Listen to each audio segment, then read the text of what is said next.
Learning shortcuts is a surefire way to speed up your workflow and proficiency with any software.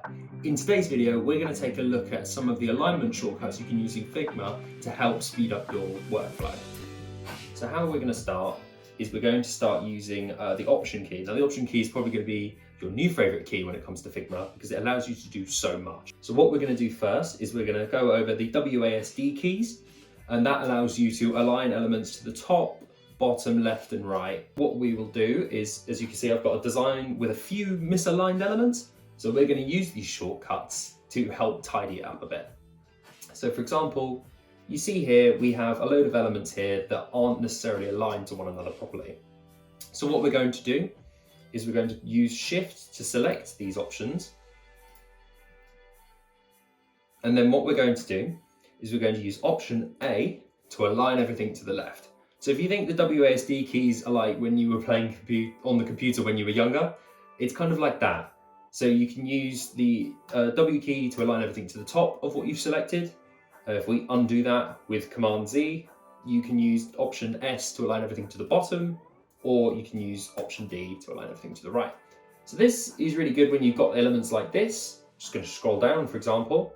You've got this section here, so a close-knit online accounting firm. What we're going to do is if you select all of these sections, we are going to use Option A to make them all aligned to the left of what you've selected. This really helps to speed up any of those quick refinements that you need to do and what you want to get done. If you're finding this video really useful so far, I'd really appreciate a like. It really lets me know that what I'm doing is really helpful to you guys. What we're going to go over next is the when you combine Command and Option together with either the L, T or R keys, you can align the text within those boxes to either the left, top or right hand side. So when you say the top, it really means the center. That's kind of how I think of it, is that if you try to pull everything to the top, it would almost try and get pulled to the center. So let's say you've got this section here, so technology and IT accountancy specialists. If you select these again with Shift, you do Command Option L, that will align all of the text in that to the left-hand side. However, you can see that obviously the size of the containers aren't the same. So we can go back and use Option A to make it all aligned to the left. If you wanted to then have it all aligned to the right, you could use Option, Command and R. That will align all of the text in those boxes to the right. And then you could use Option D to align that all to the right-hand side.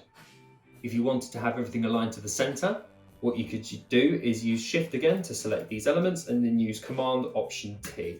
As you can see, they're not actually aligned to the center anymore. So this really brings us neatly onto the ability to have Option V and Option H. So Option V means that everything is aligned to the vertical, and Option H is everything aligned to the horizontal.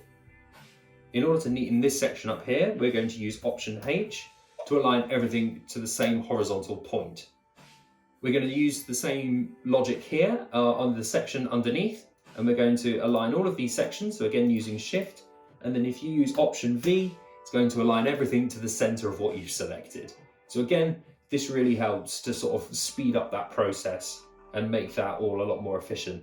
You can do the same thing down here as well. So let's say we wanted to Option V and make sure everything was aligned to the horizontal. As you can see, all of the sections on here aren't actually the same distance apart anymore. So what we're going to do is the final part, which is Option Control and then V and H. So what that will do is if you select all of these sections and use Option Control H, that will equally distribute all of the elements that you've selected to have the same distance apart. So what we can do from there is then using this, you can drag the spacing between them, and then this is when you can start to mix things up. So we're going to use Option Command to put this all into a frame. It's like a group, but it's just a bit easier to use. Then what we're going to do is we're going to use Option H, and that will now align it to the center of the frame. So you can now do all of these. When you start to mix them together, you can do some pretty cool and quick things. So as you can see, for example, here, all of this text isn't aligned properly. So we can do Option Control V. That is going to equally distribute the spacing between them all vertically. And then what we're going to do is we're going to reduce that to probably about, we're going to reduce it to about 8. because we want them all to be a similar distance apart. So as you can see, using all of those shortcodes will really help speed up your process. And if you want to speed things up even faster with Figma plugins, it would be great if you checked out my next video.